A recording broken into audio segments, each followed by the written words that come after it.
And just before the meeting, Putin warned Europe that Russia did not want a conflict with European powers, but was ready to fight if Europe did want a direct conflict with Moscow.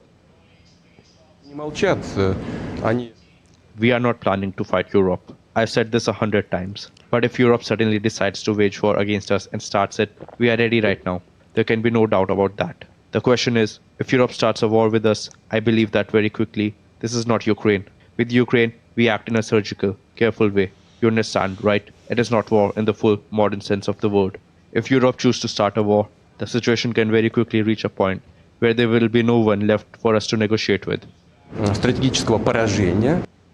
Meanwhile, US President Donald Trump on Tuesday said the conflict in Ukraine was a mess and is not an easy situation to resolve.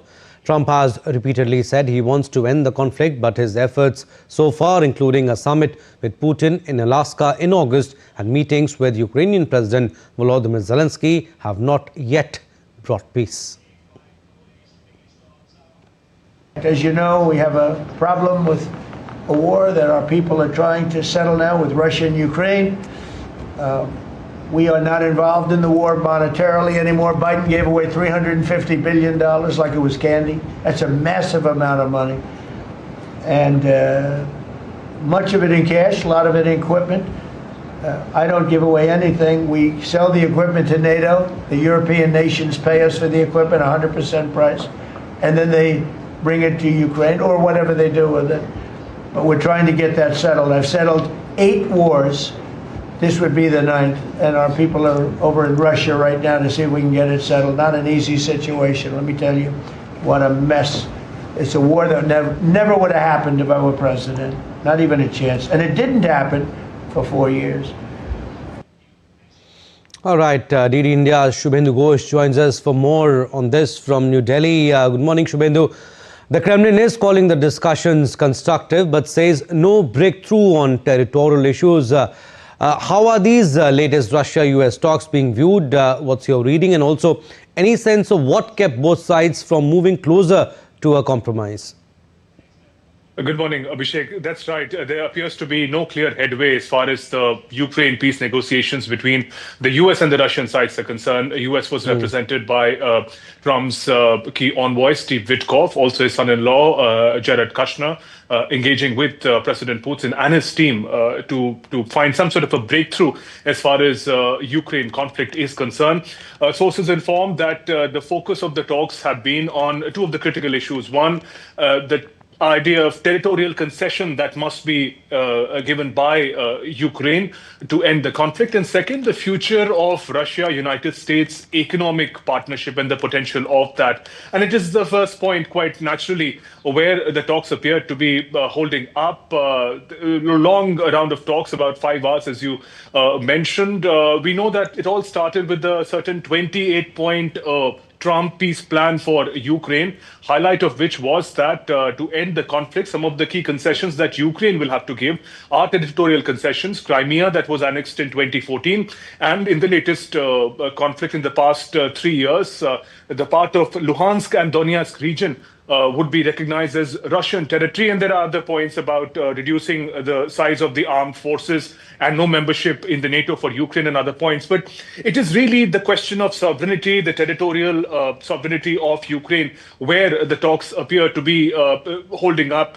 When the proposal was revised in the Geneva talks, we learned that around the idea of territorial concession, Ukraine wanted to keep the idea open. These are territories, if you look at the realities of the battleground, controlled by Russia at the moment. About 20% of Ukrainian land is controlled by Russia.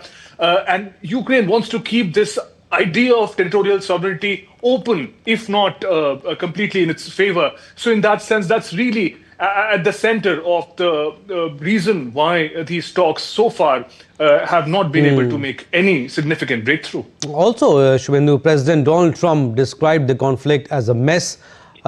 Given the US efforts so far, the Alaska summit and then repeated meetings with President Zelensky, is there any sign of a new diplomatic track emerging? Abhishek, the reading of President Donald Trump can be done in the manner in which the 3 parties are approaching this conflict. The first party, Russia, truly believes that it is, in fact, it has an upper hand. It almost is winning the conflict. It would like to end the conflict on that high note. Ukraine, it is a fight for survival and existence. For President Trump of the United States, it is really a matter of legacy. Each time he talks about the Ukraine conflict, he talks about one of the many conflicts that he may have put an end to.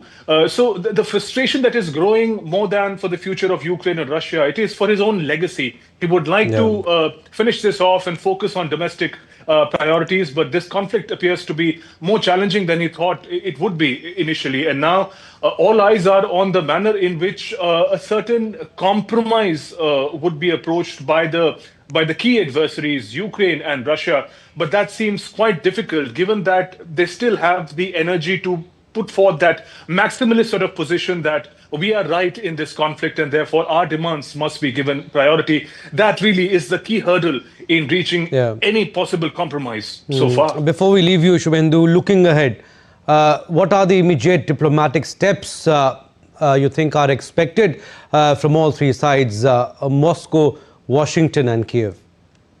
Diplomatic engagements continue, Abhishek. We were just talking about this, the round of talks that happened between the United States and Russia. We know that Europe and Ukraine negotiations and diplomatic exchanges have also intensified in the recent times, especially the manner in which US would like to keep Europe at an arm's distance as far as the resolution of this conflict is concerned. There are also parleys expected between the Ukrainian leadership, President Zelensky and President Donald Trump. So each of these talks is throwing up a certain reality of what could be, what could form the end of the conflict. Really, it is only a matter of time, however much long it takes for all the parties to come to the same page. It seems very difficult at the moment. However, these rounds of talks, we'll have to wait and watch. At what stage do the parties come on the same page? No breakthrough so far. We'll leave it at that. Thank you for your input, Shubhendu.